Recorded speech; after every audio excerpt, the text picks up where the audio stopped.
Mm-hmm.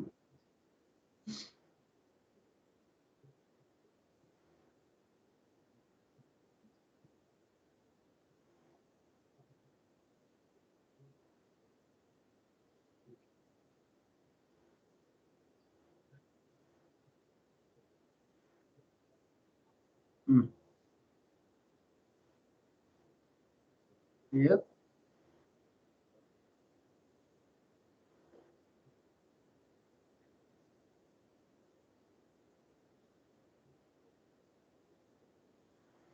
Yeah. I, like you said, play guitar and teach and write music and like to tour, and that's pretty much what I've been doing for a long time. I've been teaching for a long time. Actually, I've been teaching a little bit longer. No, I've been touring just a little bit longer than I have been teaching. So um, that's all I do. That's about it. I like video games, and as far as Interloper goes, we're like a progressive metal band, and yeah, we're putting out a ton of music. So you'll have to listen to it to know how we sound.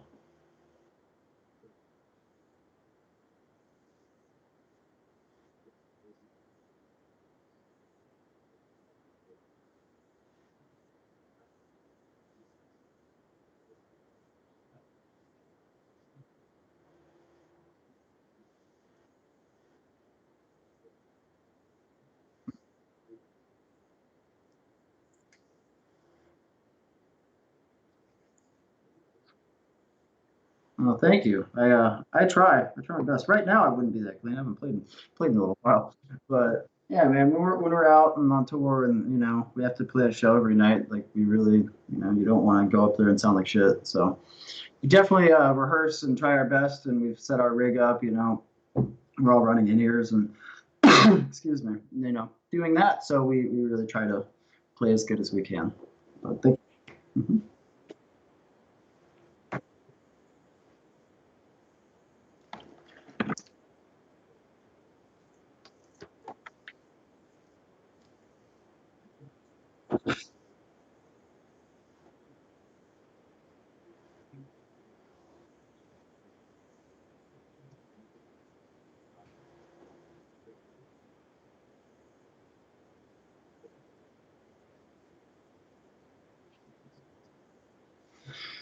Dude, I think going from the six to the seven was the hardest. And I mean, I also did that a lot earlier in my playing. Like I wasn't as good at guitar as I am now, Or like as when I switched over to like playing an eight string for a little while, um, I was just like less familiar with the guitar. Like I hadn't put in the amount of years and hours and time that I have now.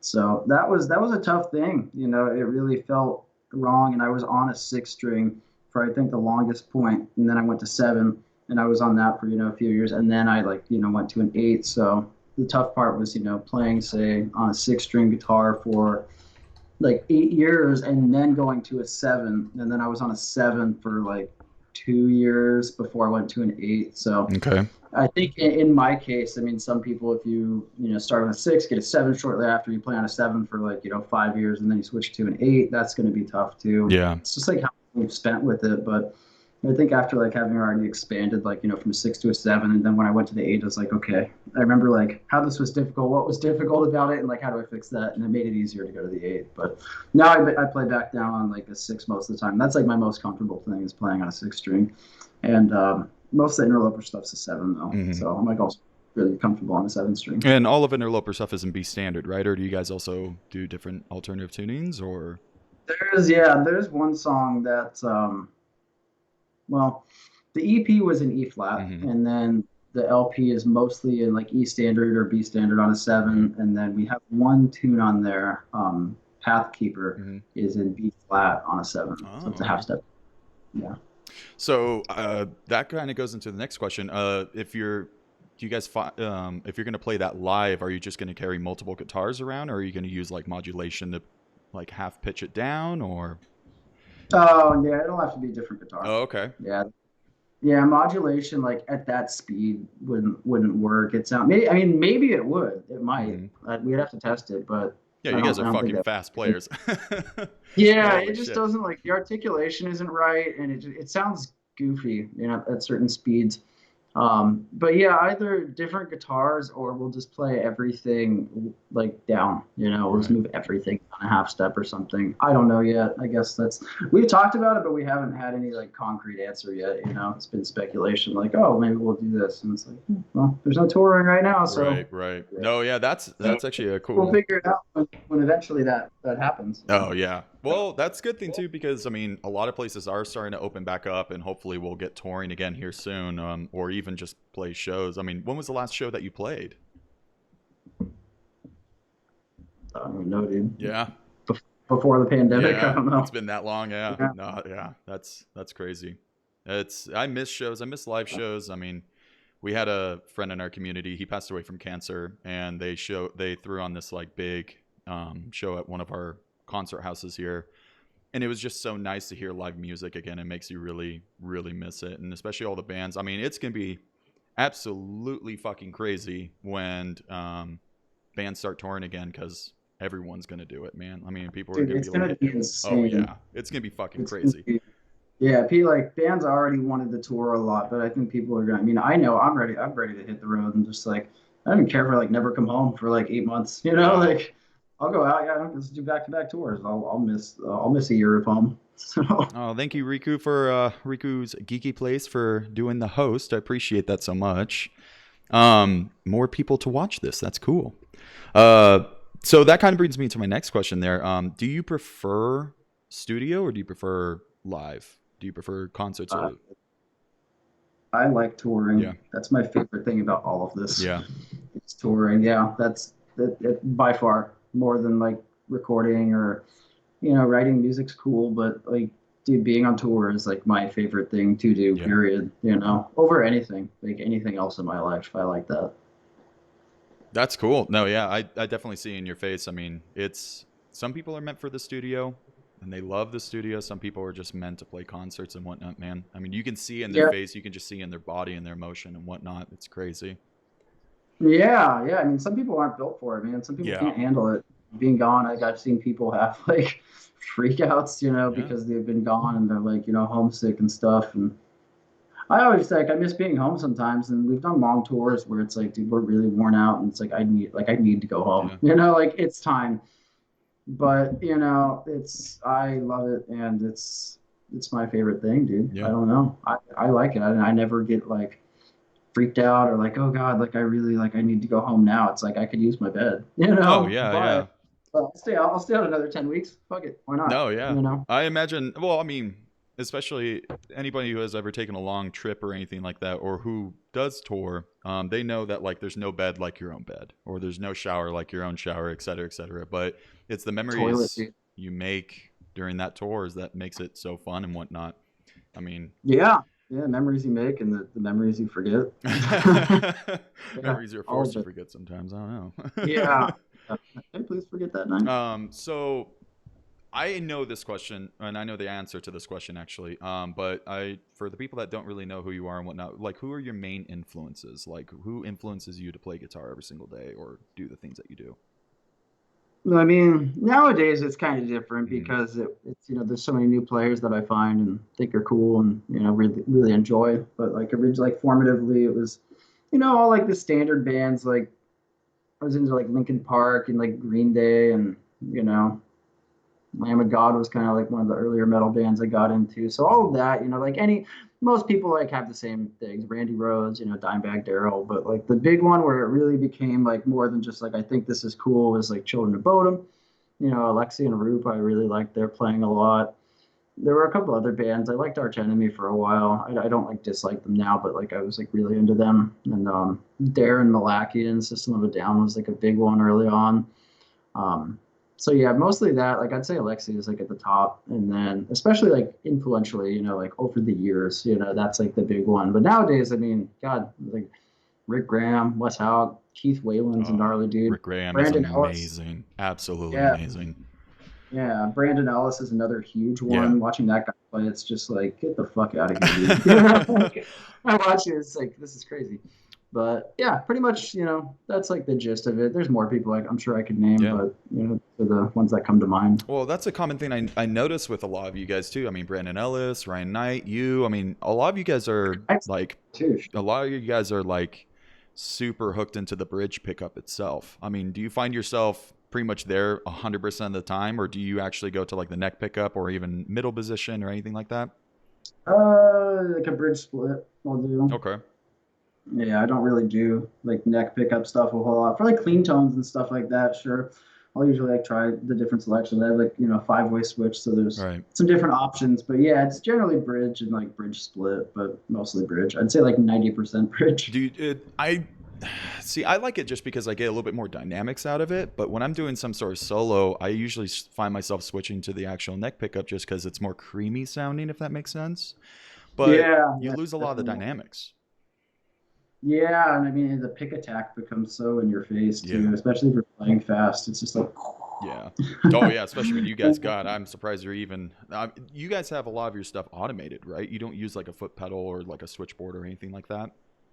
Oh yeah, no pedal boards. We do everything through like the MIDI. Fuck man, I'm surprised it's So even like, able to keep up with you yeah, guys. yeah. I mean, it's easier and you don't forget, and it just changes for you. You can focus on like the performance and just like playing well instead of like, oh, gotta switch here Right. or like that kind of thing. That's something I so not. I didn't like grow up playing with pedal boards or anything. Like I never like went through that phase, or like that learning curve of people who get into pedal boards and they have like this whole setup and it's like I want to mess with this. Like I never did that, so it's Right. always been like foreign to me. It's always been something that's like difficult to remember. When I have had to use one. Yeah. So Oh no, I get that. I mean, it, I guess it really kind of just depends on like what kind of player you are, because some people like that control of being able to do things. Some people like the automation because they don't have to worry about shit. Some people don't even yeah, use pedal boards; they just go straight to the amp. It just depends on what you're doing, yeah, I guess. Honestly, yeah. Definitely the automation is the way to go for me. do you remember your very first like rig? You can say like was your professional rig. Do you remember like what your first half stack was or anything like that that you toured with or played your first professional show with? Yeah, Axe Effects, dude. Axe No Effects way. with I was using a pedal board then. Mm-hmm. Yeah, but it was an Axe Effects, and then I was running into it wasn't even mine. It was my friend Sean Swafford. He had this like Angle power amp, super sick and Oh really yeah, nice. yeah. I But know what you're talking about. and then Yeah.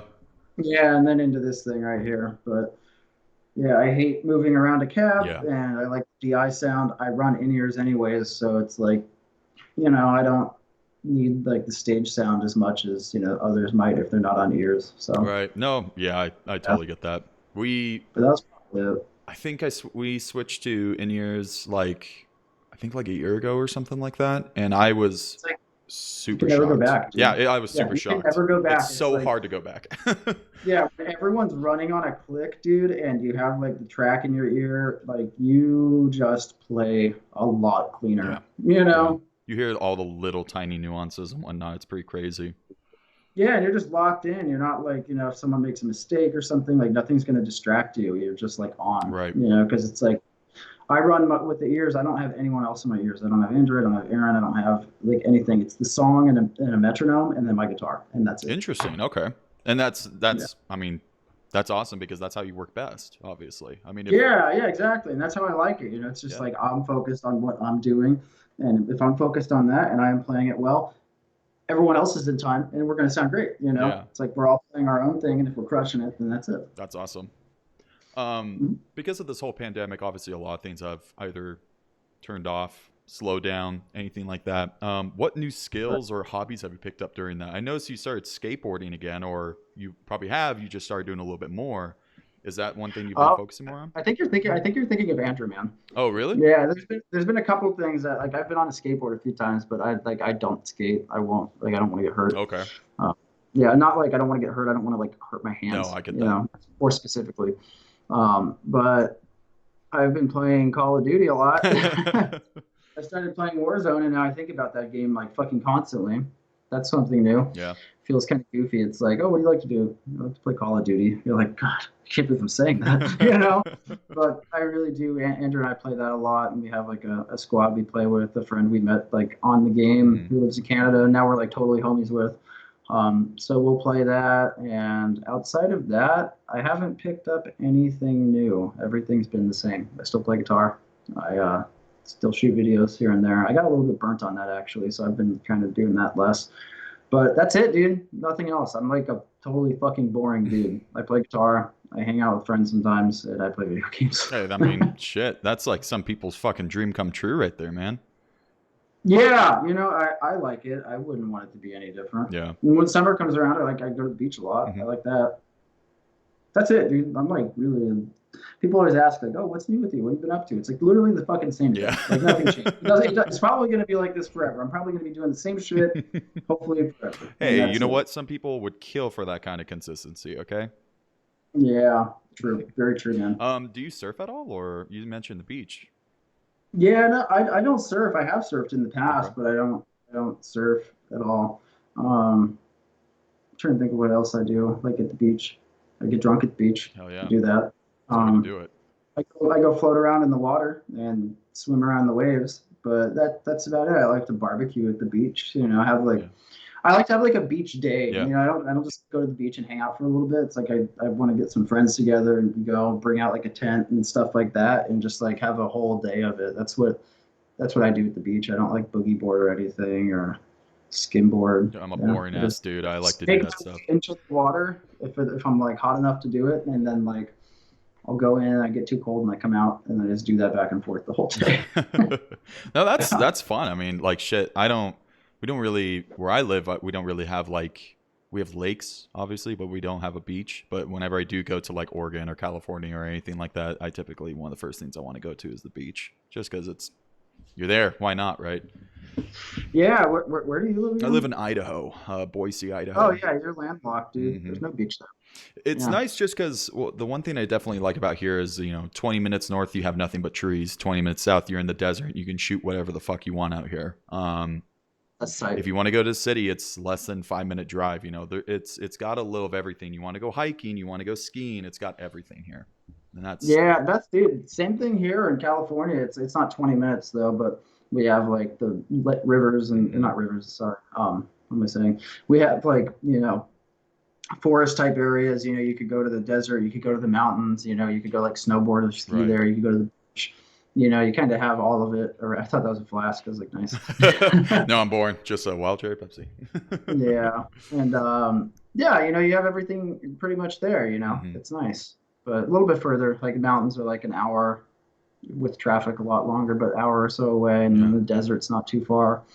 And then the beach, for me is really close. I could be at the beach in like 20 minutes, 25 yeah. minutes, 20 if I drive fast.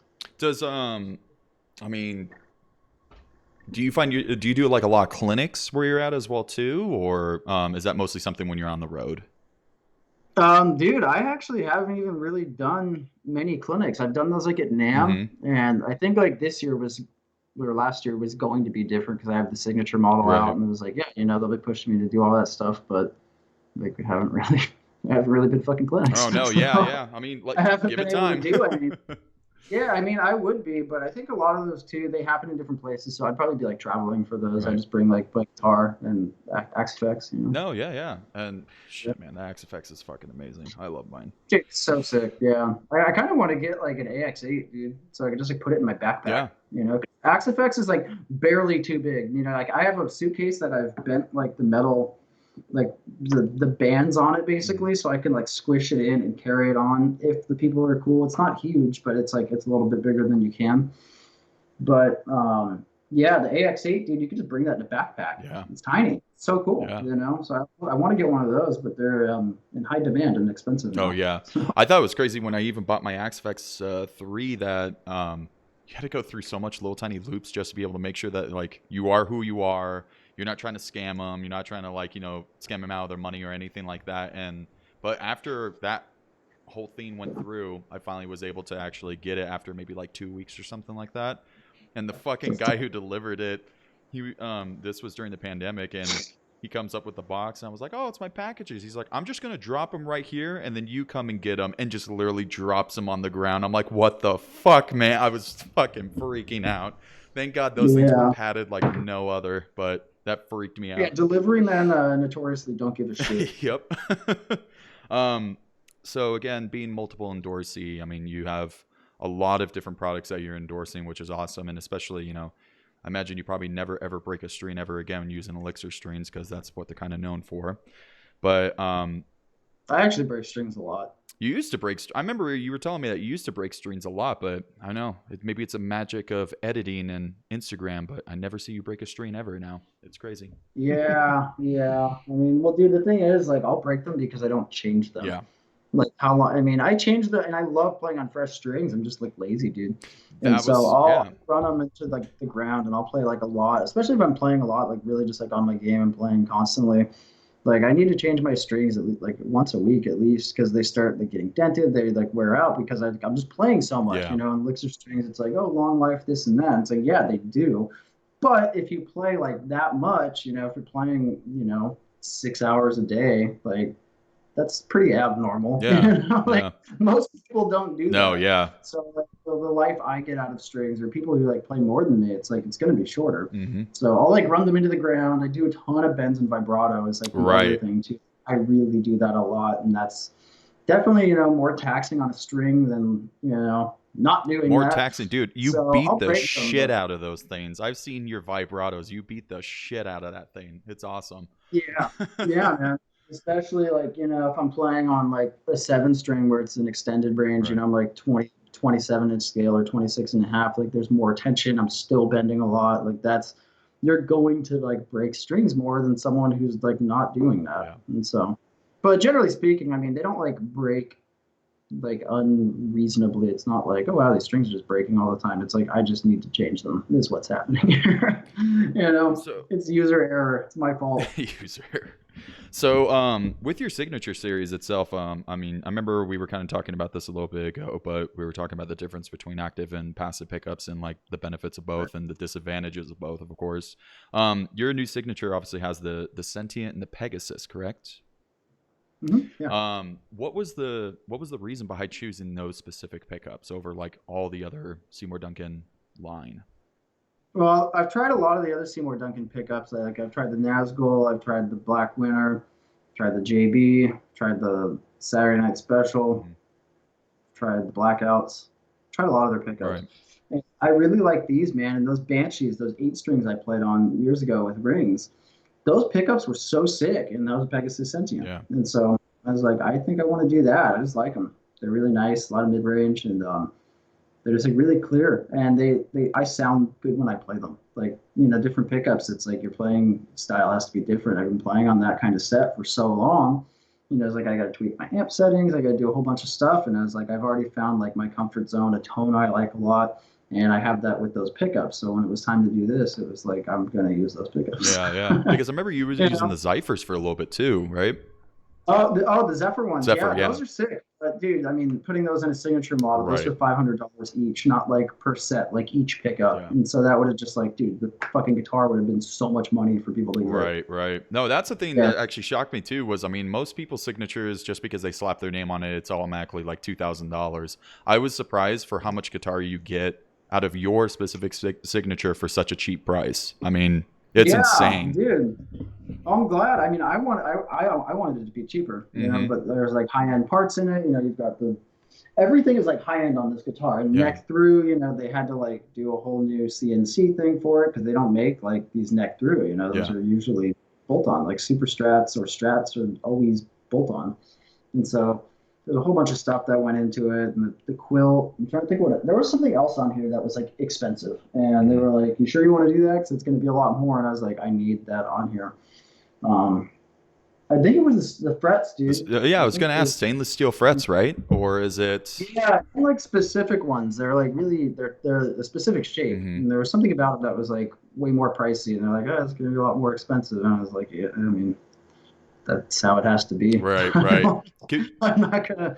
I don't want to put something on my guitar that I don't like. No, I totally get that. Yeah, and especially, I guess that's the next question is like, how much creative control did you have over it? Did they give you like obviously suggestions like, are you sure you want to do that with the frets because it's gonna make it a little bit more expensive? Were they pretty open and lenient as far as like letting you do what you want with your signature? Oh yeah, Good. yeah. There's like a blank spec sheet. Oh, that's cool. Yeah. Hell yeah. Do you mind if we? That's the guy. That's your guy over there in the back. Do you mind if we see that on there? Yeah, this is one of them. Yeah, this is I have a one. Obviously, they're all Right. the wood. The top is different. Right. This one, I mean, they're all pretty, but I have another one that's like the quilt came out like so nice. Yeah. But I'll show you this one because the other one is not right next to me. So this is I love the color scheme on that, man. That's so cool. yeah the black binding with the Hmm. glow in the dark side dots. That was a huge thing. This one actually, this is a prototype. This one doesn't even have my signature on the back. This is like the only one Oh, like this. yeah. Yeah, I have one other one like this, and then I have like the actual production models, which I play more. I like the production models more. This one, the neck's a little bit thicker. Mhm. That was something I wanted to change when we got these in. It was just like a little too round, so I made the neck. Do you prefer like a wide Oh yeah, neck or? 6 days no playing. I can just feel it in my fingers right now. Jesus, this is gonna be This is gonna this is gonna be be brutal. interesting. Yeah, this is going to be some metronome. But yeah, there was that. The Floyd Rose is the 1500 series, Mhm. which was another like more expensive thing. But the flutter on this one, they drilled this bridge in like perfectly. I don't know if you can see the bar shaking. I mean, not have the Yeah. computer shaking, but dude, this is like crazy. Yeah, I can It's see like that. insane flutter. But yeah, I love it, That's man. beautiful. This is the signature model. And it's a five-way selector switch on that as well too, with just one volume, Yeah, right? yeah, 5 way, Hmm. so it's like bridge split, middle. That's not the middle. There's the middle, and then neck split, neck, and then no volume knob was something else or no tone knob was something else because I don't use the tone knob, dude. Right. The only time I use it is when I realize I've rolled it off, and then it's like I need to roll it back Yeah. up. So I was like, let's just get rid of that. And I think it looks pretty clean too. I like guitars that just have one knob. I've always thought that looks cool as fuck.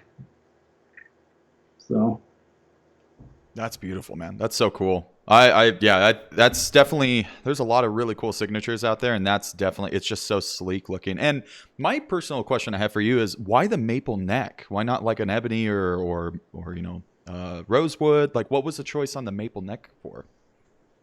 dude, I started playing those. Can you see them? Yeah, I can see him in the back. The Yeah. blue ones right there. Hmm. Yeah, the Super Shredders, dude. And that was like, no, that actually wasn't the first one with Maple Neck. The first one with the Maple Neck was that Loomis, which Oh, I've seen that. That thing's I mean, it's super gorgeous. guitar. Yeah. Oh, I have a couple guitars and some cases in the other room. I'm looking at the rack. I'm like, where are the rest of my guitars? But yeah, that was the first one I played with the maple fretboard, and dude, I don't know. Mhm. I used to hate them. I thought they were like stupid looking, and I did not like them. Right. And then all of a sudden one day I was like, dude, I love how these look. It's just like my brain switched. And so I wanted to go with that. And I really like the like dark body with the maple neck and the black binding on it. Like that shit to me looks cool. Hmm. In the future, I would probably do like an ebony fretboard. I think those look pretty tight too, but I just really like the maples and just with this color scheme, the red like quilt with the white wood just looks sick. Right. No, that's fucking gorgeous, man.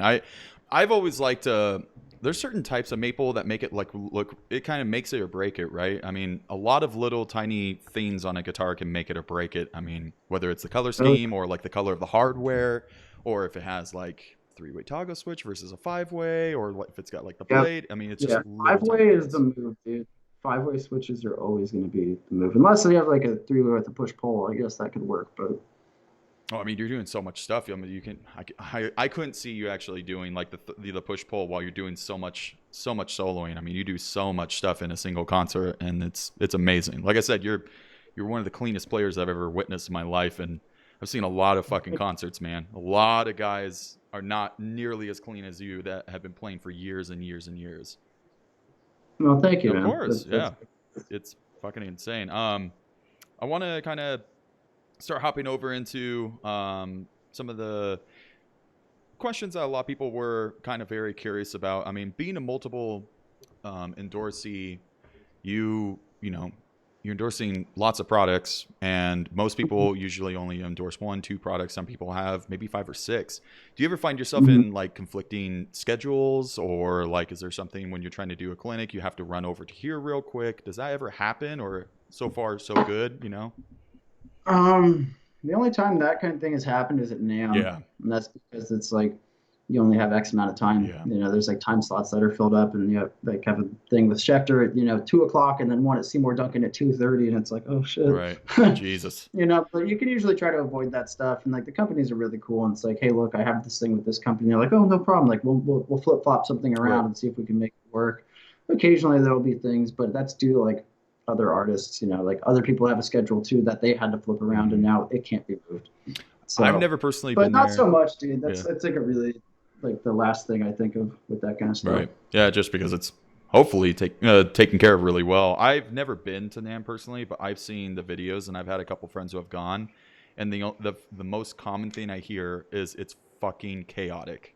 Just absolutely Yeah, dude, fucking there's chaotic. so many people. Yeah. There are so many people in such a small space, and so many different events happening, and events happening at the same time. Like with NAMM, it's not like this booth goes, this booth goes, this booth goes. It's like everyone is just going, and like now you need to pick which one you want to go to Right. because you can't see.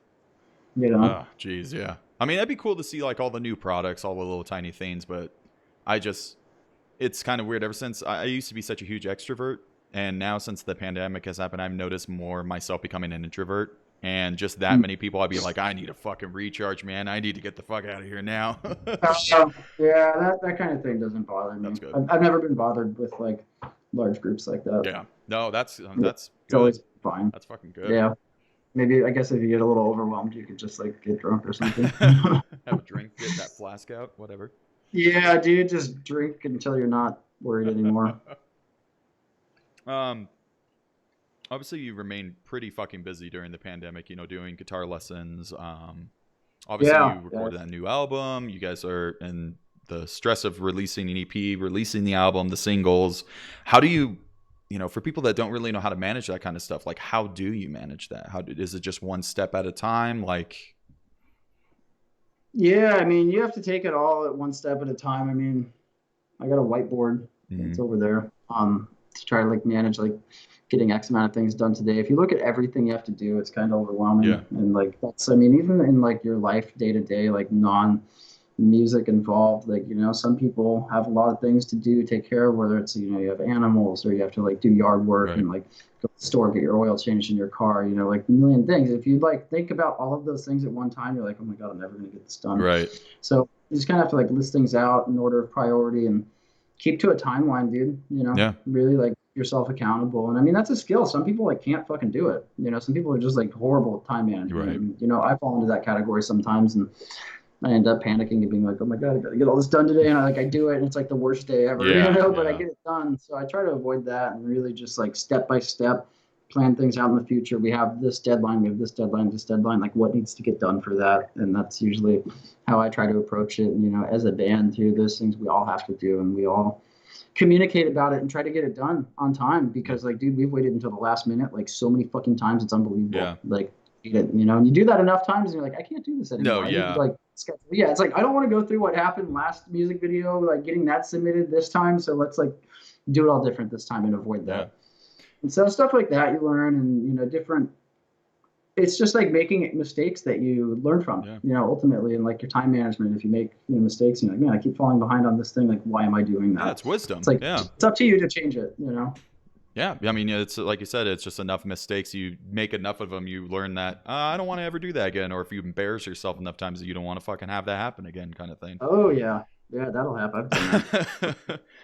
Especially, I mean, you're so busy on social media as well too. I mean, you're posting something, it seems like every single day, or maybe even every hour. If you're going out, you're doing something, you're posting it and whatnot. I mean, it's just insane. Your time management is, I mean, it's obviously, you're working on it. You're doing things to make sure like you're getting stuff done either in the day, or if you have projects, you have deadlines, et cetera, et cetera. So it's cool to hear for people who think that they're just gods, you yourself also stress out, and you're like, dude, you just got to do it. You just got to fucking learn how to manage your time well.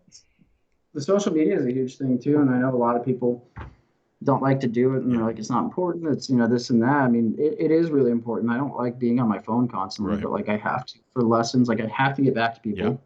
Yeah. Because people are trying to set up a lesson with me, or like reschedule something. Like I just have to stay on it. And then as far as just like growing a social media following, which like, it's a silly thing to be like holding value to, because it's not like, it's like your digital life. Like if that just goes away, like it's all irrelevant, you know? Yeah. And you're only really But showing people what you want, what you're letting them see kind of thing versus like your day to day kind of shit, you know? So, yeah, exactly. But try to throw that stuff in too, because people are trying to connect with you. You know, people who want to know who you are. You know, they can't just see this like official shit all the time because that like doesn't make you look like a person yeah. anymore. You know, so I try to put in a lot of stuff that's like day to day, what I'm doing, who I'm hanging out with, like shit like that. And it's just something that's important to me, and it's worked out well. Like I've gotten a lot of doors open for me because I've had, you know, a social media following that people like want to watch, and companies are like, oh, people watch your videos. Let's like, you know, give you guitars. Oh, yeah. You post some That kind of interesting shit. shit, You know, man. You post yeah, some if funny I just shit.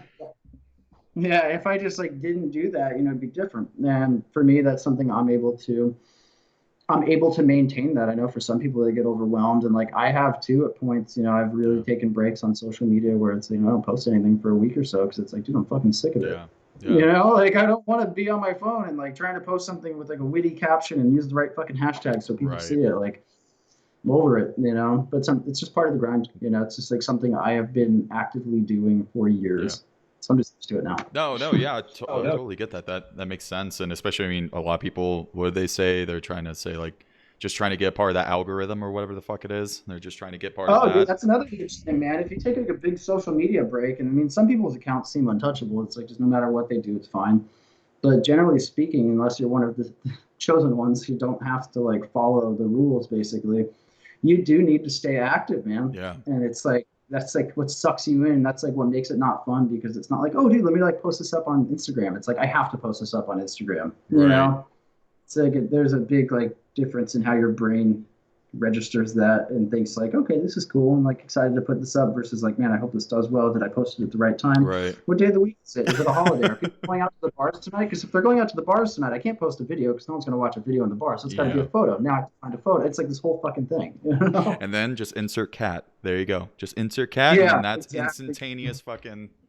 That's how you get the most Yeah. followers right there, or the most likes, or whatever the fuck social media platform that does it. No, actually, your tattoo, man. Congratulations on your tattoo. That came out really fucking well. Oh, yeah, man. I'm pretty pleased with how it came Yeah. out. It's still healing a little bit, and I actually ended up a friend of mine like tripped and fell and like grabbed on and her Oh.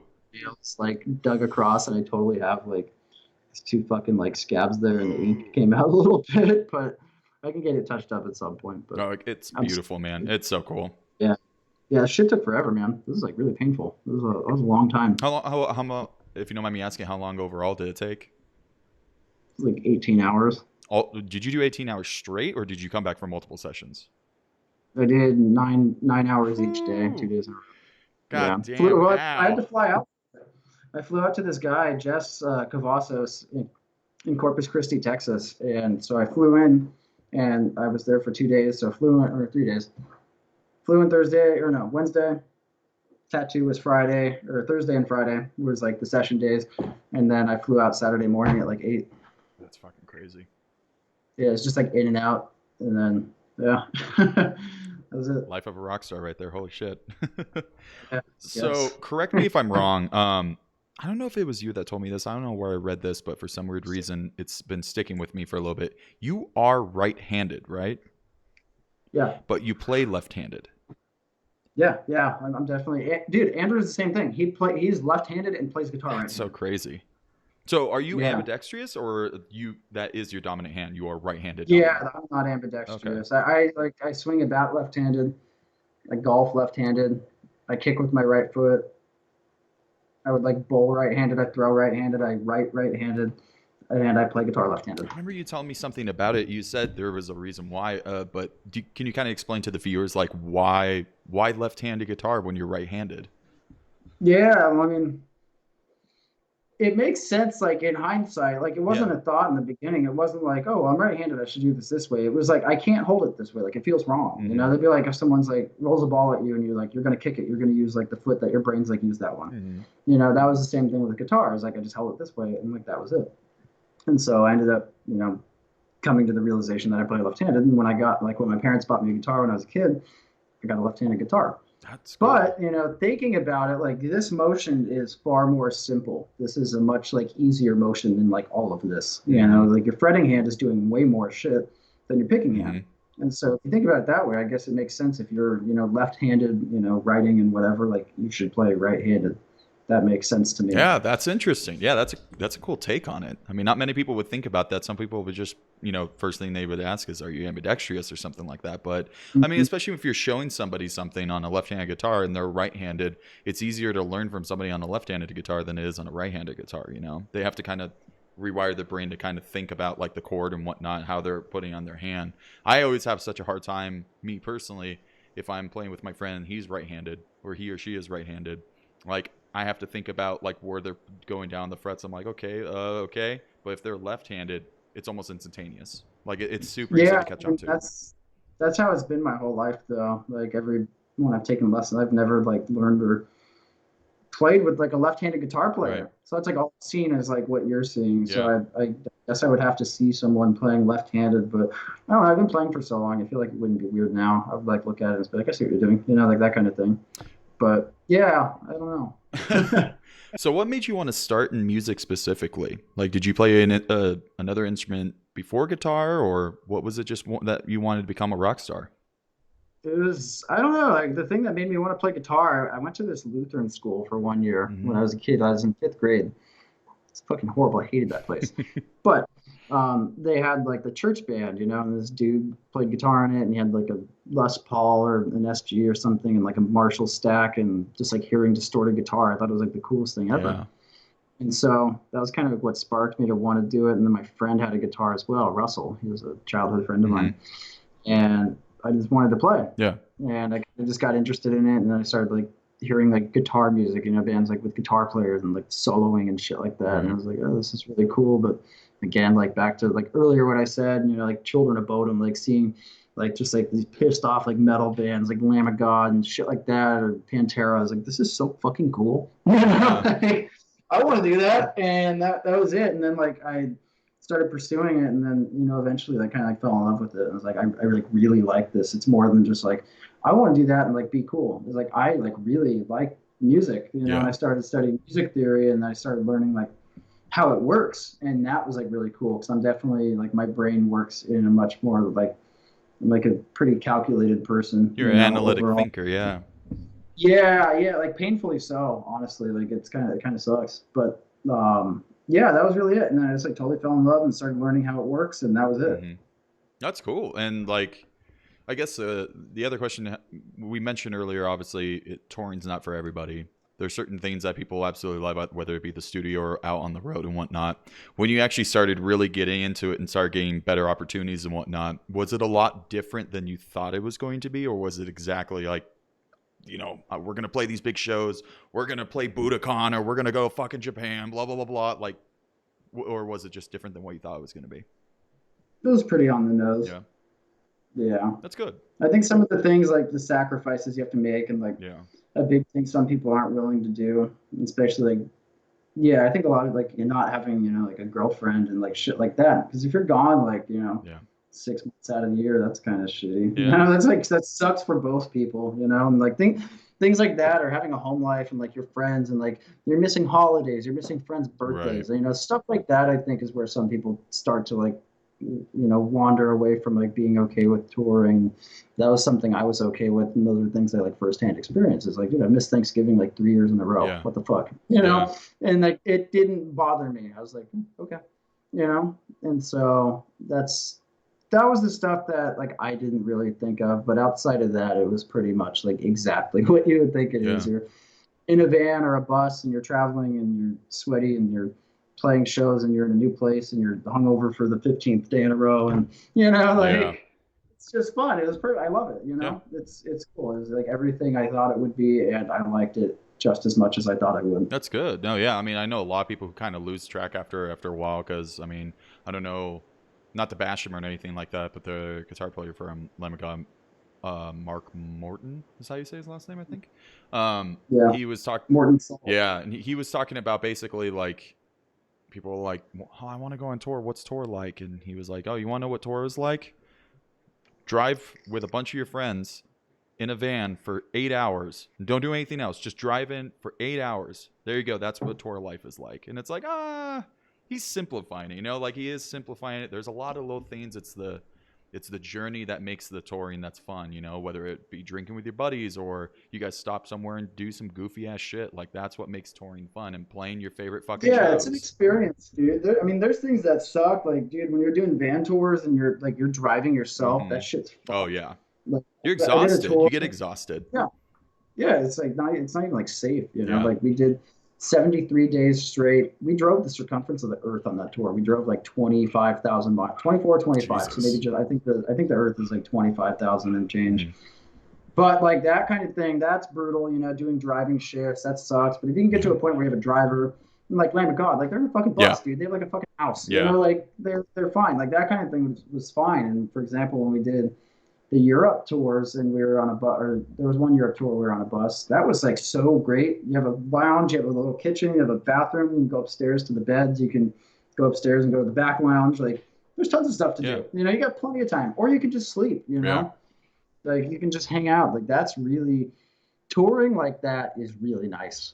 And it's far less exhausting. You can get proper rest. Like you don't have to drive. It's nice. You can eat food because you have a refrigerator that you can eat normal food in. You're not like banished to McDonald's for the eighth day in a row. Because you're just hitting rest Yeah. stops, or like I've eaten pilot gas station food for 5 days now. Like, it's just easier, dude. And it allows you to live like a better lifestyle on the road than being, in a van and like pissing in a bottle and Oh, like, come on, Miles. There's nothing like better than a little pilot things hot like dog, for that. Yeah. fuck's Oh sake. God, it's horrible. Yeah, that stuff's tough, but pushing through and like kind of like earning your stripes, Yeah. you got to go through that. And like we have, and I mean, dude, probably will be still doing van tours for a Yeah. while, until we can start making some more money and being able to afford a bus split or a bandwagon, that kind of stuff. Because I mean it's expensive, dude. Yeah. Those rentals are fucking Yeah. brutal. They're super expensive. But it's like after so long, what's worth it? Do you want to go home with an extra thousands and thousands and thousands of dollars more, or do you want to like enjoy yourself on that Yeah. tour? So And it's a I give and imagine take, it's like a man. 50-50 sometimes. Sometimes you might want to get a hotel for the night because you guys haven't showered in fucking a week and a half or something like that, or you haven't hit a Yeah. gas station that allows you to shower or some shit. So there's Yeah, I compromises mean, that you some learn. venues have showers. Yeah. It just depends. I mean, you could always take a bird bath, but it's not the same. But like even hotels, dude. I mean, if you're overnight driving, like Yeah. I like to overnight drive. I Yeah. mean, I hate to overnight drive. I like when someone else overnight drives and I'm sleeping. Yeah. But I don't like the traveling during the day. Like we've done the hotels, and that doesn't. It's not sick because you get out of the show late. You probably get to the hotel by like 2 a.m, and then most drives aren't like a couple hours. You're looking at like I would say like 5 to 8 hour drives, like most of the time. Unless you're like the East Coast, those drives can be pretty short. But like that sucks. You get to a hotel, you're there for like 4 hours, and you got to go. Yeah. It's like not even worth it. No, I totally get that. One thing no one ever told me, and I remember watching like a lot of the gear rig rundowns when I was a kid, or watching like the tour stories and whatnot when I was a kid. Like digital tour bus. Digital tour bus, all that sort of stuff. And Yeah. the one thing that no one ever said to me when you're going to start doing it is sleep when you can, because you might not be able to get the amount of sleep that you want. Sometimes if you have a bad driver, you'll get 20 minutes of sleep and you're fucking awake the entire time, but you will be exhausted if you don't get the proper amount of sleep. I've had drivers that I'm like, if I go to sleep, I'm probably going to wake up to the vehicle flipping and I'm going to die. But yeah, I mean, dude, sleeping's huge. And I'm so I like to sleep like at least 8 hours a night. I slept 10 hours yesterday. Yeah. It was great. Sometimes longer. Andrew's the same way. That fucking guy will sleep for like 13 hours. It's crazy. Jesus. He'll sleep. Yeah, he's like a cat. But I like to sleep like that too, and you don't get that kind of sleep on tour. Yeah, no. It's like usually broken up if you do. Yeah. Yeah. But I mean, again, if you're like on a bus and you have a crew, like you can just sleep in your bunk as long as you want. Yeah. If you can sleep, I mean, sometimes it's hot. Oh, Sometimes, Jesus, yeah. like, you're really cold. Now there's like other conditions. You're like, I have this great bed situation. It might be small and I'm like in a little tube sleeping, but I have this thing. But now the fucking AC's upstairs and the bus is broken, Mhm. and now it's like 1,000 degrees and I can't sleep because I'm too fucking Yep. hot. So it just depends. It's just like totally situational, man. But that's what makes the great memories is little shit like that. It's like, yeah, remember that day when the bus was 125 degrees? Miles Mhm. slept 5 straight hours and he was sleeping? That was awesome. Yeah, that's true. I mean, dude, that's stuff that's fun, and a lot of people look at that like, yeah, I would hate touring because I don't want to suffer like that and go through that. But that's like that's fun stuff for me. You know, Yeah. I look at that. Obviously, in the moment, you're like, this sucks so bad. But looking back on it, that stuff's like really cool. You know, and Yeah. you're sharing that with your friends. You know, like your best friends that you're in a band Yeah. with. Like, how much fucking cooler can it get? Like, how would you not like that? Yeah, You yeah, know? and that's a big thing that people don't really understand, especially if you're starting off a band. People are like, "Oh, I want to tour the world." It's like, dude, can you see yourself in a van with these guys for 13 hours at a time and fucking not want to kill each other, or you do want to kill each other, but you're civil about it? Like that's something Yeah. people don't tell Yeah. you again at all. That's something you have to experience for yourself.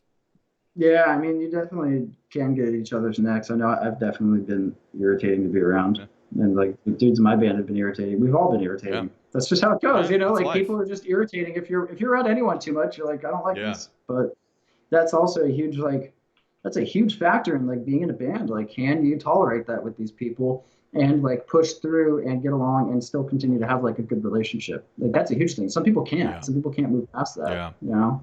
No, yeah, it's you're exactly right. I mean, even in doesn't matter insert any situation. Some people can't stand to be next to each other for more than a couple of minutes. Some people can stand to be next to each other for hours and hours on end. It's finding Hmm. that right balance, that right mix of people, and then just doing horrible, terrible shit with each other and doing horrible, terrible shit to other people. Yep. um, Yep. I know it. so we're going to kind of ask a couple more questions and kind of wrap up here. But Interloper is a mission chapter 17 from the original Half-Life. Is that correct? Is that where you got it from? Or is there a specific story behind how Interloper came? Interloper is a chapter in the original Half-Life, and you're in Zen. Mm-hmm. Is that, and that's where that came from. And yeah, I'm just like a diehard Half-Life fan, Yeah. dude. Was it even like a Red Letter Day is I think the second chapter Mm-hmm. in second or third chapter in Half-Life Yeah. 2. You know, it's like it's a recurring theme, and we don't have anything on Search Party that's related to it, but maybe in the future we'll have another like Half-Life reference. I'd like to. Yeah. And that's kind of it's like a little nod to the origin of the Yeah. band. But that was the idea. You know, I was coming up with like the band name and stuff. Is like had a couple different ideas and iterations of it, and then that happened, and yeah, it's Half-Life, dude. Yeah, it's fucking awesome. I mean, it fits so well too because it's a very progressive game. I mean, it's very you have to use your mind to really kind of figure out some of the puzzles in the game. And you guys are a very progressive band. I mean, there's just so much going on at times where you're just like, what the fuck is happening? And it's amazing Yeah, to watch you guys play and whatnot. So I think it's fitting. I think it's very, very yeah, fitting. yeah. It's nice, and it's also like not many people know what the word means, and Yeah. it's like a pretty neutral Yeah. word. You know, it's not something like if you hear the band Interloper, it's I don't think I would think one way or the other. I'd be like, what kind of band is it? Right. You know, like it's not like some fucking gore name or Yeah. something where you're like it's got to be a metal Yeah. band. Yeah. You know, something that's pretty like neutral, which is cool because I don't want to be like I don't want to like polarize people out of the gate. You know, Right. it's not like usually it's not a good thing. No, yeah. I mean, still to this day, man, like I think my favorite track personally has been Glass House, and I Mm. love that beginning intro, like the guitar just coming in, and then just especially the kind of the ending. I call it a breakdown, but I don't know what you would call it. But that ending Oh, they're like breakdown, yep, like that just it fucking hits it's so cool. And when I show my friends the band, that's usually one of the very first songs I show them, and the most recent one I like to show people now is Drift because it's just the thing that's so cool about you guys, and I'm gonna blow smoke up your ass here for a little bit, but it's a beautiful evolution, truly. I mean, from your singles that you put out to the most recent EP that you just put out to now the album coming out June 11th. Is that what it is? Yep, Yep. June June 11th of 11th. this year. And it's just each song that has come out from you guys is just a beautiful progression and evolution. I mean, you guys are just evolving and just becoming. It's noticeably becoming better musicians, and it's cool to Yeah, see. dude, we've grown a lot as a band, dude. We've like really we went through fucking hell. Like we all hated each other in different ways at points, just like trying to figure this out, Right. man. That was like an important thing and kind of the time we had from COVID, like I as much as it sucked and like I wish it didn't happen, but we needed that, man. We went through a Yeah. lot. We went through a lot of changes, went through member changes, we went through emotional changes, friendship changes, and like musical changes, dude. We like really found our sound on this record, and I Yeah. think it's so cohesive. We had so much music here, so much music here, and we're just like, where are we, you know? And like we found our sound, and it just took. It's something that just took time, dude. Yeah. It's like something you can't replace finding that with anything else. It's just time, struggle, arguing, you know, being upset, Blood, and sweat, you and know, tears, coming man. yeah, that's it, dude. And it's really cool that we're able to do that as a group and like figure it out. And now like we already have a bunch of stuff written for album number two. Yeah. You know, we have like a couple songs that are like pretty done. And then like instrumentally, dude, we have like the better part of it, I think like 6 or 7 tunes done. That's awesome. And it sounds even more honed in. Yeah. And I'm stoked, man. It's really fucking cool. Congratulations on the label too. I forgot to mention that too to the fans. That's awesome, man. When you guys announced that, I was just like, holy shit! Like I was so proud of you guys. That's fucking awesome. Like Thank that's you, man. Yeah, I'm happy to. yeah. I mean, fuck, dude. Like you guys have had so much good things happening to you this year. I mean, especially in the last couple of years and whatnot. Regardless of COVID, like you guys have just had amazing things happening, and it's I'm just very proud of you guys. You know, I don't know you guys really that well, but the one thing I can definitely say is like I've seen you guys grown in the last 2 years tremendously, and you guys have just, I mean, going like I said, the EP Nuclear Blast Records. I mean, like that's fucking awesome, man. Like that's truly Yeah. amazing. Congratulations. Well, thank you, man. I'm stoked, and I'm excited to see where it goes. You No, know, get yeah. this album out, just keep going. You know, this album is the EP like kind of marked the start of the band, but Mhm. this LP is like where I feel we are starting Yeah. as a band. We already had like music out before, but this is like our band and what we sound like now, and are going to continue to sound like, and seeing how the whole thing goes over. Because a couple singles is cool, but like people need like a record, like Yeah.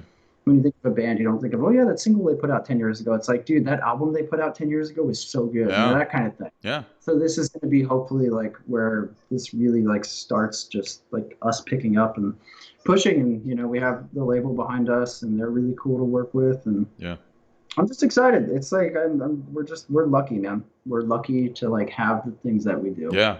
And, yeah. No, yeah. That's amazing, man. I mean, like I remember when you were in Rings, I think I found out about you probably like 6 years, no, maybe about 4 years ago, 4 or 5 years ago.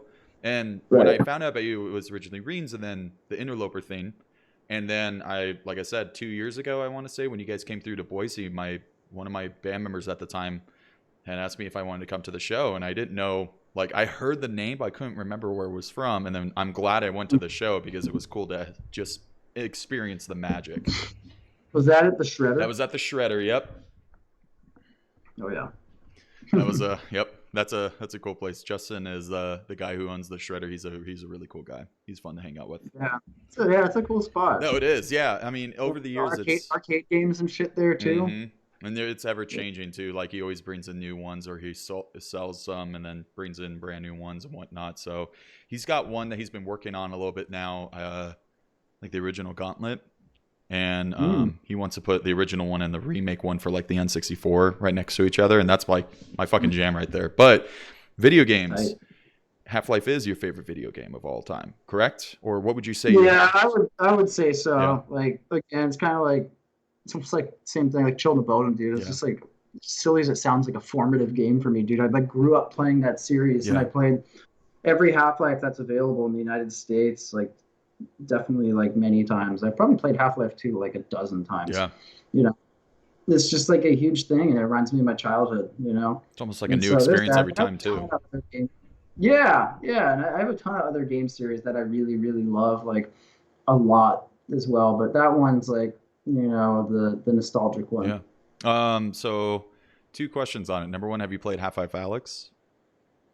No, I've watched playthroughs of it though. I don't have VR. Holy shit! Did you see the very end? Nope. Don't. Okay, know. good. No, I'm gonna let you experience it, man. Holy fuck. Yeah, Now, it looks sick. I just don't. I don't have a VR set. Like I almost want to like ask a friend like who has one. Can I like buy that game for them and just like go to their house and like right for a couple days and finish the game? Yeah, they did. It's crazy, man. I mean, hopefully we'll get Half-Life 3, but it's definitely showing that they're trying out new engines. They're trying out different things to really give it the best that they can give, And Half-Life Alyx it looks amazing. Yeah, graphics are just blows my mind. Dude, yeah. The playthroughs I watched of it, I probably watched like the first hour or two of the Yeah. game, and it was like, dude, this is so fucking sick. Yeah. I like stopped watching it because I was like bummed out that I don't have VR and I didn't want to watch anymore. It's like exactly what happened. I remember when I was a little kid, I was super, super small, and I remember my dad, he had just got that game, and but before he used to play that, he used to play Half-Life Deathmatch. But the game that Oh, he, dude, played that shit yeah, out of that game. Dude, I was so into Half-Life yeah, Deathmatch. It was insane. he Yeah. would, I think the first time I got exposed to that whole series though was, he bought Opposing Force, and he played Opposing Mm. Force a little bit more. But I didn't know it was part of the same series, so when I watched him play Half-Life, I was just like, "What the hell is this?" And then just Yeah, seeing, Opposing Force is the one you play as Adrian Shepard. hmm and that one Yep. was pretty cool. And just like the new weapons, I definitely loved. I loved all of them. The one I thought was just the most fun I had though was, it's either a mix up between the original Half-Life or Blue Shift, because Blue Shift Oh, hit Blue Shift me. is I cool. loved that game. It was just That's fun. the one you play as Barney, right? Barney Barney, Calhoun. Barney Yep. Calhoun. Yep. Yeah. Did you play Black Mesa, the remake? Beautiful. Did you play the Zen, like when they finally added it? I didn't play Zen yet, no. But I did play Black Dude, Mesa. it's fucking mind blowing, dude. The graphics and the visuals you get in that Mm. game when they finally put it out, like I almost wanted to cry. I was Yeah. like, this is so perfect. This is exactly what I was waiting for, and it's like the most beautiful scenery. It's like one of the prettiest things I've ever seen in a Yeah. video game in my life. Yeah, That's it's so sick, that's dude. always so cool when you look at those games, especially if they remake them pretty much to a T. And then I mean, because it blew my mind when I saw the commercial, and one of the things that I saw part of the advertisement is when you're walking out of the sewage pipe and you see the F-14 Raptors go by. And like the Mm. original one, they're just like crappy, pixelated things going by. And in their remake, it's beautiful, just absolutely Yeah, beautiful. You can see the that's when canyons and you're like trying to everything. get out of hmm the Black Mesa facility, Yep. right? I hair in my You mouth. can see all the canyon, and like they've obviously like expanded beyond just like the first 100 feet from you. You can see like almost for Yeah, miles. It was just like, holy shit, they really put a lot of time yeah, and effort into this. It was cool. yeah, man. That remake is Yeah. amazing. That whole crew, whoever put that together, amazing Crazy job. fucking dudes. Two more questions, and these ones are going to be pretty quick, obviously. I want to ask you, as far as like what's your favorite concert memory that you remember? Like playing or like Just going? favorite concert memory, whether it's playing or going to one. Playing an arena in Leipzig for like 11 or 12,000 That's people was cool. pretty sick. Yeah, walking out on stage and just like seeing the ocean of people like in a literal fucking arena, you're just like, I can't believe I'm fucking here right That's now. Like cool. this is insane. Yeah, I looked around, then like I popped my ears out and it was like gun, gun, gun. And I was like, this is so sick hearing like blast through the fucking giant PA. It was so They're cool. like That was my shoulder to favorite. shoulder in that too, aren't they? Oh, dude, yeah, that place was fucking packed. Yeah. It was crazy. Yeah, that was just unbelievable. It was such a cool moment, dude. It was like a milestone, Yeah. you know? It's like I played an arena. I can't believe this. Yeah. That's fucking awesome, dude. That's awesome. Yeah, man. That's What's your worst concert memory? oh shit. Playing or going?